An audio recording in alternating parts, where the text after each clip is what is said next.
Flood warning in effect from late tonight to Wednesday afternoon.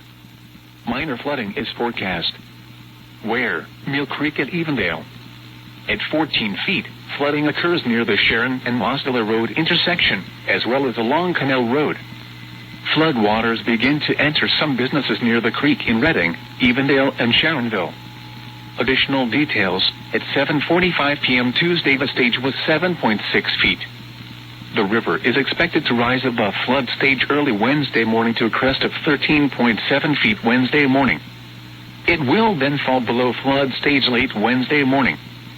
Flood stage is 12 feet.